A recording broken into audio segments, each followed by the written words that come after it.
Hello students, we had been doing the exercise of lesson 1. So please open your English textbook page number 7 and see the comprehension B. We have completed the sentence number 1, it means we have written all the answers of sentence number 1 and now it is the turn of sentence number 2. Please see in your text book. बेटा आप अपनी किताब में देखिए, B वाले का पहला हम लोग लिख चुके थे, दूसरा है आपका देखिए, I hope for her sake she is quiet and sensible and does not talk things not bang doors. मैं उम्मीद करती हूँ कि वह लड़की जो है शांत स्वभाव की और समझदार होगी और वह चीज़ों को इधर उधर न फेंकेगी, न दरवाजे को जो है खड़खड़ाएगी। ठीक है, ये बातें किसने कही थी? अब इसके नीचे क्वेश्चन है 3 ABC। Who said this lines and to whom. ये बातें, ये लाइन किसने कही थी और किससे कही थी? तो इसका आंसर बेटा मैं आपको यहाँ लिख दे रहा हूँ, ठीक ना। चलिए इसका आंसर होगा बेटा Nancy said these lines to Timothy. ये बातें नैन्सी ने टिमोथी से कही थी। कब? जब पोलियाना आने को थी, ठीक ना। सेकंड क्वेश्चन है बेटा किताब में देखिए, वेयर वॉज द स्पीकर। ये जो बातें कह रही है वो कहाँ पे थी? When he said this lines. जब उसने बातें कही तो उस समय वो कहाँ पे थी? तो बेटा इसका आंसर है Nancy said this lines at the station. जब वो स्टेशन पर गए थे लोग पोलियाना को रिसीव करने के लिए, तो वहीं पर नैन्सी ने टिमोथी से ये बात कही थी, ठीक है। नेक्स्ट बेटा क्वेश्चन नंबर सी देखिए किताब में, why did the speaker hope that she should be quite and sensible. ये लेखिका यानी कि नैन्सी ऐसी उम्मीद क्यों कर रही थी कि वह पोलियाना शांत और समझदार स्वभाव की होगी? क्यों ऐसी उम्मीद कर रही थी? तो इसका आंसर है बेटा नैन्सी होप्ड, नैन्सी को ये उम्मीद थी that Poliana would be quite and sensible, कि पोलियाना जो है शांत स्वभाव की और समझदार लड़की होगी। क्यों?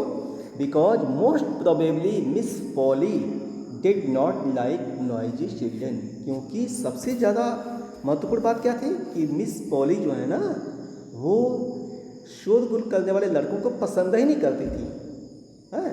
तो इसका मतलब है कि जब उस बच्ची को ये बुला रही हैं, उसको अपने साथ रखना चाहती हैं, it means she would be surely sensible and quite nature, ठीक ना। निश्चित रूप से वो समझदार होगी, शांत स्वभाव की होगी, इसलिए वो ऐसा समझी थी, ठीक है। चलिए बेटा, now it is the turn off sentence number 3। Please see in your text book. लिखिए, of course if it is not far I shall not mind thou, cause I shall be glad to get there all the sooner. You know what a pretty state I knew 'twas going to be pretty। तो ये बातें बेटा किसने कही थी? इसके नीचे question देखिए, क्वेश्चन पूछ रहा who said these lines and to whom। ये लाइन, ये बातें किसने कही और ये किससे कही? तो बेटा इसका आंसर है Pollyanna said this lines to Nancy and Timothy. Nancy और टिमोथी जब पोलियाना को साथ में लेकर चल रहे थे तो टांगे पर चलते समय पोलियाना ये बातें बोली थी, ठीक है।